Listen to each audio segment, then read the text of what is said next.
Bonjour à toutes et bonjour à tous. Je vous souhaite la bienvenue sur ma chaîne. Et je fais cette vidéo aujourd'hui pour répondre à la demande d'une abonnée sur un shampoing de la marque Phyto. C'est un shampoing qui traite la chute de cheveux chez les femmes. Et donc elle m'a demandé d'étudier un petit peu tous les ingrédients que ce shampoing pouvait contenir. Donc c'est ce que j'ai fait. Je vais vous mettre l'image ici justement pour vous montrer à quoi ressemble le shampoing. Et puis je vais vous dire les ingrédients qu'il contient. Alors on va commencer du coup avec le PEG. Donc c'est un ingrédient qu'on va retrouver souvent dans les gels douche, dans les shampoings.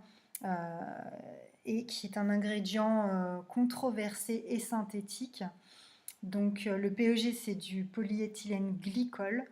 Donc c'est une famille d'ingrédients utilisés comme tensioactifs, donc qui est indispensable à la fabrication et à la stabilisation des émulsions. Il est fabriqué à partir de l'oxyde d'éthylène, donc c'est un gaz très réactif, extrêmement toxique, cancérigène et mutagène, hein, quand même. La réaction chimique d'étoxylation met en jeu des températures et des pressions extrêmes. Donc ainsi qu'un contrôle rigoureux de l'absence de formation d'éther et de monoéthylène glycol qui est reprotoxique. C'est surtout donc son mode de fabrication et les dangers afférents qui en font aujourd'hui un ingrédient controversé. D'après certaines études scientifiques, le PEG 300 serait aussi suspecté d'être comédogène. Voilà, donc là, bon, c'est pas un ingrédient qu'on va mettre sur sa peau, mais bon, qui est quand même, qui a des risques cancérigènes. Je veux dire, il touche notre cuir chevelu, le crâne, ça pénètre forcément. Il y a certains PEG aussi qui pourraient induire donc des allergies, des irritations légères des yeux et des muqueuses. Donc là, c'est pareil, si vous prenez du shampoing, enfin ce shampoing-là notamment dans les yeux, vous étonnez pas que ça vous pique et vous mettez du temps à l'enlever. C'est notamment le PEG 25, à titre d'information. Et quand vous avez du shampoing dans les yeux, n'hésitez pas à vous les rincer abondamment à l'eau claire, de cligner les yeux pour justement faire évacuer le savon. Alors ensuite, le deuxième ingrédient, c'est le phénoxyéthanol, donc qui est un ingrédient synthétique et controversé. C'est un conservateur antimicrobien largement utilisé en cosmétique. Il induirait donc des effets neurotoxiques et hépatotoxiques.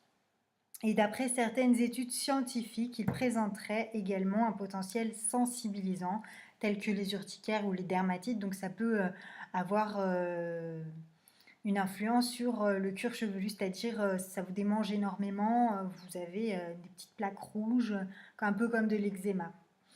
Ensuite, on a un troisième ingrédient, c'est l'avant-dernier, c'est le MIT, donc le méthylisothiazolinone. C'est un ingrédient synthétique et controversé. C'est un conservateur antimicrobien peu coûteux, c'est pour ça qu'on en retrouve beaucoup dans les produits cosmétiques, shampoings et gel douche. Souvent utilisé en association avec le MCIT, donc qui est le méthylchloroisothiazolinone. Les MIT et les MCIT font partie des substances les plus fréquemment mises en cause par les études scientifiques dans les réactions de type allergique, donc y compris l'eczéma de contact. La MCIT est interdite en usage seul, donc ça veut bien dire ce que ça veut dire. Mais au vu de ses effets, la MIT est devenue en 2017 interdite dans les produits cosmétiques sans rinçage.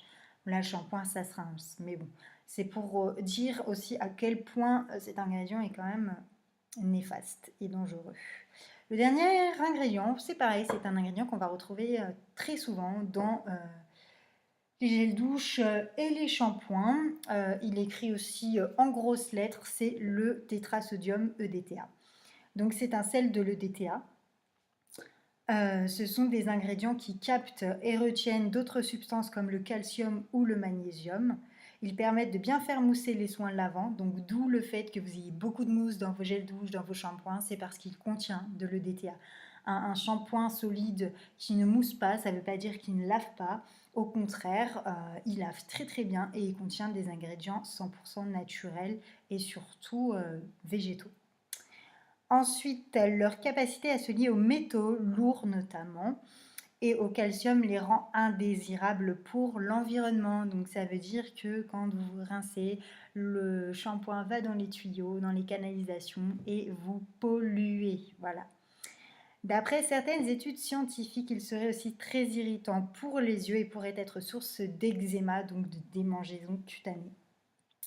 Voilà pour ces 4 ingrédients. Donc j'espère que j'aurai répondu à toutes vos questions.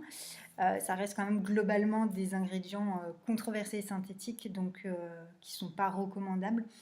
Après, maintenant, vous savez ce qu'il y a dans ce shampoing, donc c'est à vous de choisir si vous continuez de l'utiliser ou pas, si vous le rachetez ou pas.